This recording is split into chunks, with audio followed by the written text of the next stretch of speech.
તો આ તરફ સંતરામપુર લુણાવાડા હાઈવે પણ બંધ થયો છે કારણ કે ચિબોટા નદીના પાણી પુલ પર ફરી વળ્યા છે। 8 ઇંચ વરસાદને લઈને નદી બે કાંઠે વહી રહી છે। મહીસાગરના સંતરામપુર લુણાવાડા હાઈવે બંધ કરવાની ફરજ પડી છે કારણ કે સંતરામપુરામાં 8 ઇંચ જેટલો વરસાદ ખાબકી ચૂક્યો છે। વરસાદને લઈને નદી બે કાંઠે વહી રહી છે। ચિબોટા નદીમાં ઘોડાપૂર આવ્યું છે, ગાંડીતુર બની છે।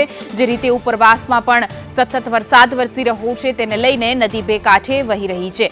જ્યાં ચિબોટા નદીના દ્રશ્યો છે કે જેને કારણે હાઈવે ઉપર તેના પાણી ફરી વળવાના કારણે વાહન વ્યવહાર પણ ખોરવાયો છે। હાઈવે પણ બંધ કરવાની ફરજ પડી છે।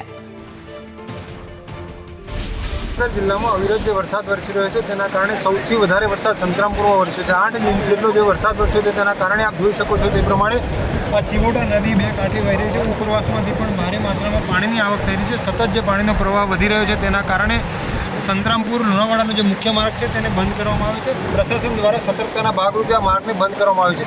આપની સાથે સ્થાનિક જિલ્લા પોલીસ વડા જોડાયા છે, આપણે એમની સાથે ચર્ચા કરીશું। સાહેબ, શું કહેશો, કયા પ્રકારની સ્થિતિ થઈ?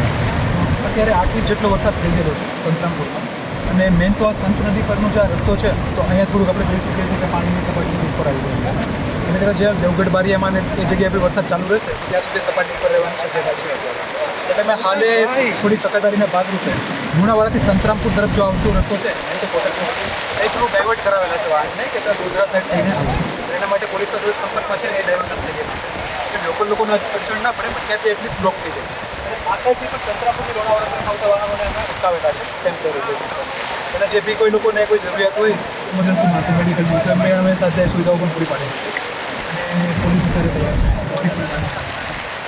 જિલ્લા પોલીસ દ્વારા સતર્કતાના ભાગરૂપે અહીંયા વ્યવસ્થા કરવામાં આવી છે। કહી શકાય કે ઉપરવાસમાંથી જે પ્રમાણે પાણીની આવક થઈ રહી છે તેને જોઈને તંત્ર દ્વારા આજે માર્ગ બંધ કરવામાં આવ્યો છે, પરંતુ ઇમરજન્સી સેવાઓ માટેની વ્યવસ્થા પણ પોલીસ દ્વારા અહીંયા કરવામાં આવી છે। કૌશિક જોશી, સંદેશ ન્યૂઝ, મહીસાગર।